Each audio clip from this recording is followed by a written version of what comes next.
Hi, my ghost-loving friends. It's time for All the Lovely Bad Ones, Chapter 2.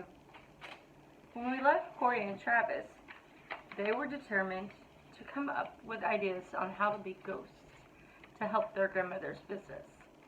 Let's see what happens.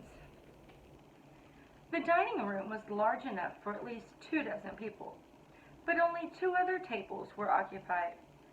The bike riders sat together by the French doors, open to a view of the mountains.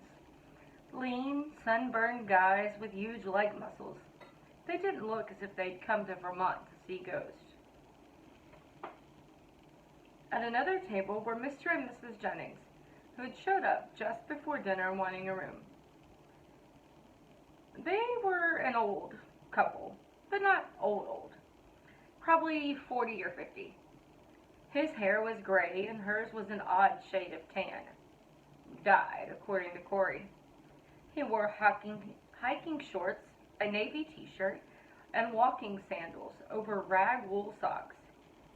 "He doesn't want people to see his ugly toes," whispered Corey. Mrs. Jennings wore shorts and a flowered t-shirt and sandals without socks, showing off her perfect red lacquered nails. All in all, they looked pretty fit for their age, but I doubted they'd come to Vermont to bike or hike. Corey guessed they were antique collectors in search of rusty farm tools to put in their flower garden. Then we noticed they were reading Haunted Inns of Vermont. My grandmother pointedly ignored their taste in literature, but Corey kicked me under the table to make sure I'd noticed. As promised, the grim and silent Mrs. Brewster produced a great meal. Spicy chicken served on rice with some vegetables I shoved aside, a basket of freshly baked rolls, and a salad. A blonde with freckled nose served us. She looked about 16, I guess, probably in high school. She was really cute, just the kind of girlfriend I'd hope to have someday. "Tracy," grandmother said, "these are my grandchildren, Travis and Corey. They'll be here all summer." Smiling at us, she added, "I don't know what I'd do without Tracy. She serves meals, washes dishes, and keeps the inn clean and tidy." "You'll love it here." Tracy leaned a little closer to Corey and me. "The inn is supposed to be haunted, but so far, I haven't seen a thing. Kinda disappointing, actually. I was hoping to have some scary stories to tell when I go back to school." Grandmother shook her head. "I thought you had better sense." "I know you don't believe in ghosts, Mrs. Donovan," Tracy said, "but you can't prove they don't exist."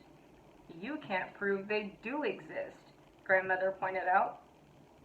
"Well, why not give them the benefit of the doubt?" Corey asked. "It makes things more interesting." "That's enough silly talk," Grandmother frowned at Corey's plate. "Eat your dinner before it gets cold." Tracy left to refill the bike riders' water glasses, and I dug into my dinner, washing it down with gallons of iced tea and topping it off with peach cobbler a la mode. Except for the vegetables, it might have been the best meal I'd ever eaten. Corey ate most of hers, which was amazing. Usually she picks at her food, which drives Mom and Dad insane. If she doesn't eat enough, they worry she's anorexic. If she eats too much, they worry she's bulimic. I think she just likes the attention. After dinner, Grandmother dropped into a rocking chair on the porch and gazed out at the mountains. The trees cast long shadows toward the inn. High in the sky, swallows dipped and soared, catching bugs on the fly. The bike riders sat down nearby and spread out their maps to plan the next day's ride. "I say we go this way." "After today," the other said. "I was hoping to take it easy tomorrow." "How about this road along the river?" "We came up here to get in shape, Tim." As they argued about their route, the screen door opened and Mrs. Jennings stepped out, Haunted Inns of Vermont in her hand. "Excuse me, Mrs. Donovan," she said, "but my husband and I read about Fox Hill in this book, and we were just wondering—" Grandmother smiled and shook her head. "I'm sorry to disappoint you, but no one has seen a ghost here for at least 3 years. Maybe they took their little ectoplasmic selves down to North Carolina with the former owners." Mrs. Jennings sighed. "According to the author, you have to be in tune with the spirit world to see ghosts. Just because no one has seen them doesn't mean they're not here." "Well, I'm glad I don't have such an ability," Grandmother said. "The real world's scary enough for me." Mr. Jennings joined us just in time to hear the end of the conversation. "How about you kids? Do you believe in ghosts?" Corey and I put on serious faces. "Definitely," I said. "I've seen a ghost," Corey added. "Really?" Mrs. Jennings drew in her breath, obviously ready to believe anything. "What was it like? Can you tell us about it?" I just had to grin behind my hand.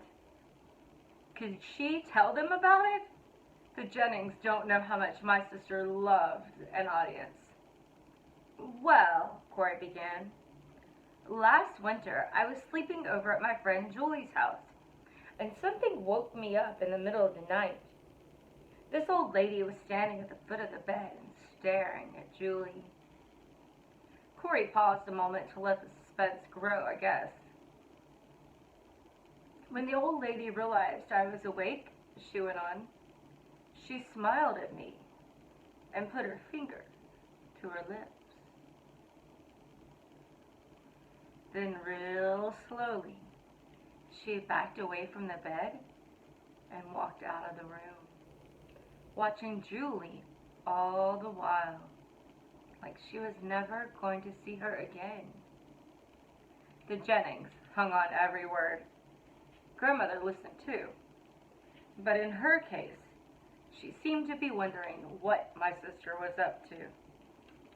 "The next morning," Corey said, playing to the Jenningses, "I expected to see Julie's grandmother, but when I asked where she was, Julie's mother said she lived in Pennsylvania." "Then who is that old lady in Julie's bedroom?" I asked. They all looked at me like I was crazy, even Julie. "There's no old lady here," her father said. "You must have been dreaming." Corey paused to swat at a mosquito. Just then, the phone rang, she said, and Julie's mother went to answer it. First she said, "No, oh no." Then she asked when. Then she started crying. She took a deep breath and dropped her voice to a whisper. We all leaned closer to hear her. Turns out Julie's grandmother had died just about the same time I saw that old lady. She had come to say goodbye. Mrs. Jennings grabbed her husband's hand. "Oh, I'm all over goosebumps." "Me too." Corey rubbed her arms as if she were cold. "I can still see that old lady smiling down at Julie." "Incidents like that are often reported," Mr. Jennings put in. "It's a well-documented phenomenon. The last farewell." Mrs. Jennings turned to grandmother. "What do you think now? Surely you believe your own granddaughter." Grandmother was staring at Corey. "I must admit, I didn't know she was such a good storyteller." Corey wasn't a good storyteller. She was a brilliant one.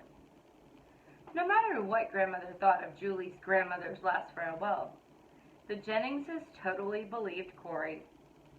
In fact, I almost believed her myself. While grandmother rocked silently, the Jenningses told a few ghost stories that they had either read or heard about last farewells, phantom limousines on deserted roads, old-fashioned ladies in brown who appeared and disappeared in dark hallways.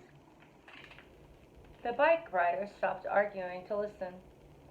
Tim even threw in a story of mysterious blue lights that hovered over a mountain down south somewhere. His buddy Robert had said he didn't believe in that stuff, which earned a nod of approval from grandmother. Tracy joined us and claimed her grandfather had seen his dog's ghost at the very spot on the road where he had been killed by a car.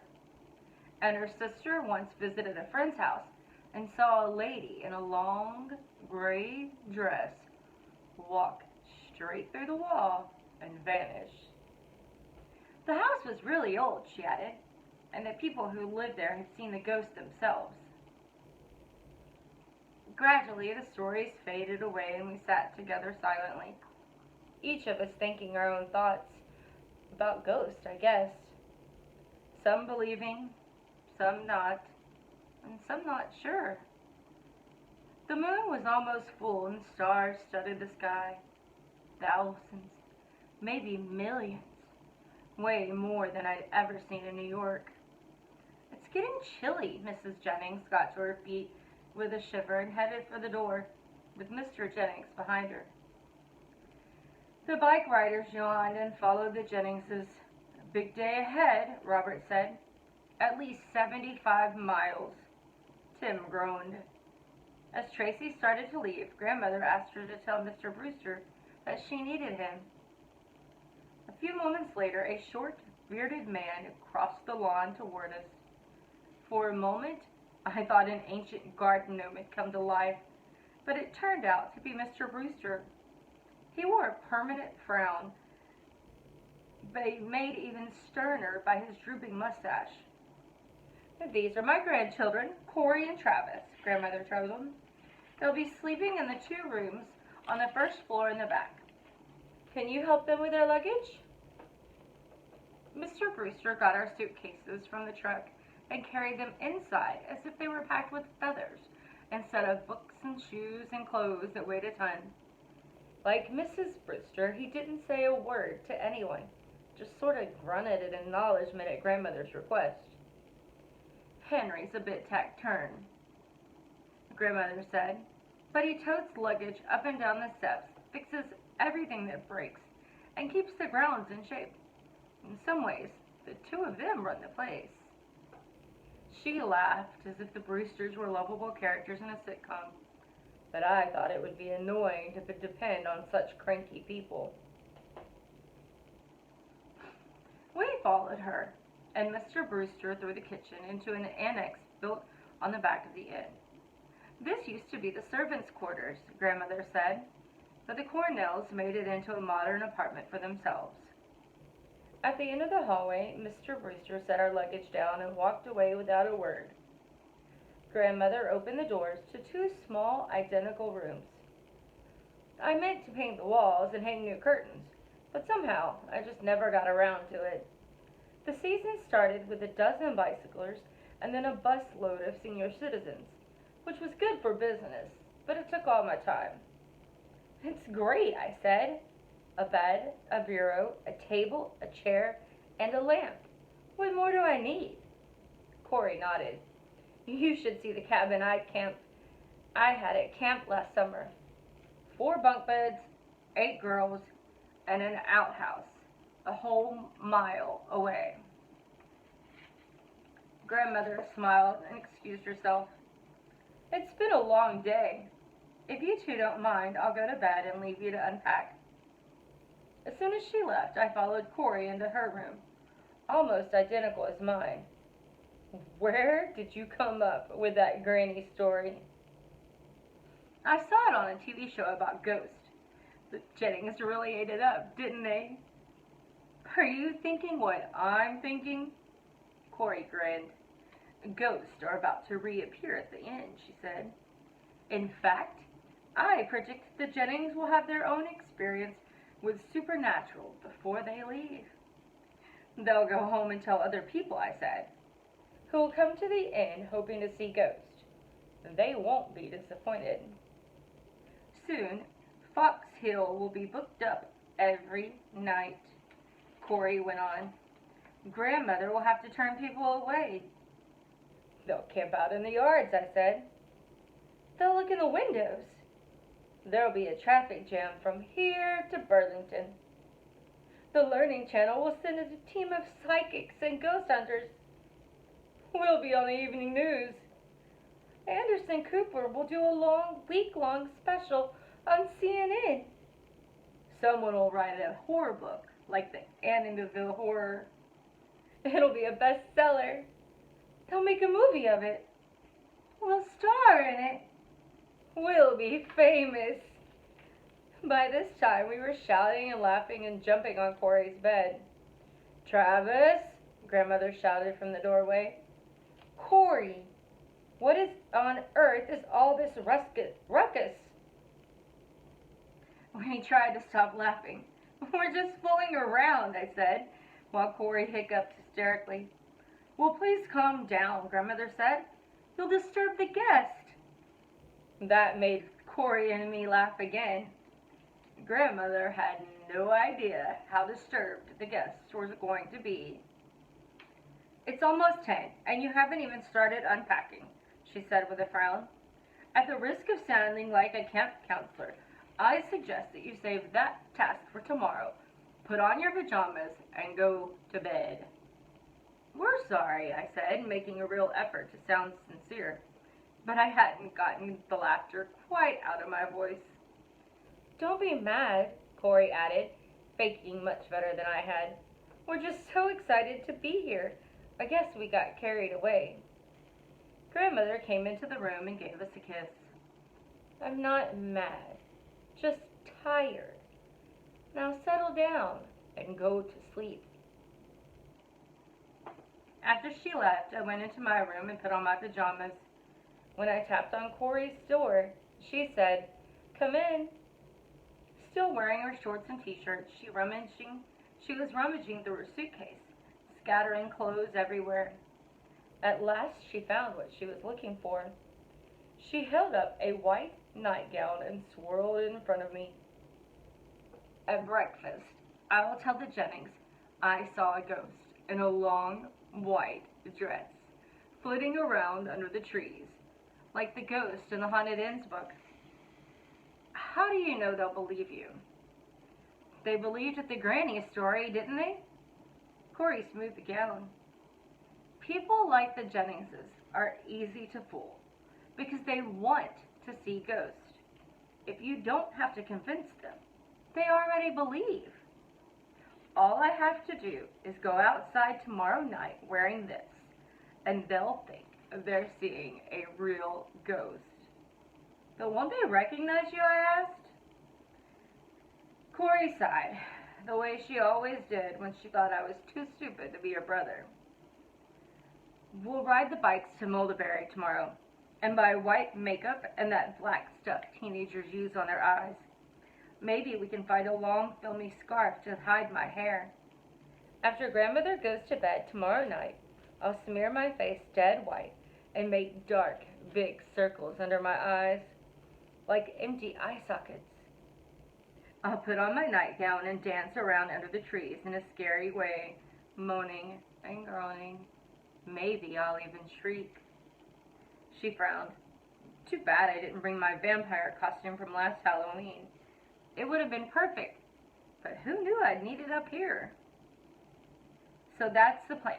You impersonate a ghost and scare the Jenningses, and they go home and spread the word. Corey grinned. It's a start. We can think of more stuff, like footsteps and moans and groans and crying babies, and howling dogs and rappings and tappings and strange blue lights. By the time I went back to my own room and climbed into my bed, I was too excited to sleep.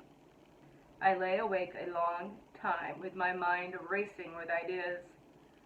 With Corey's and my help, Grandmother would be a rich woman by the end of the summer. Stay tuned for Chapter 3.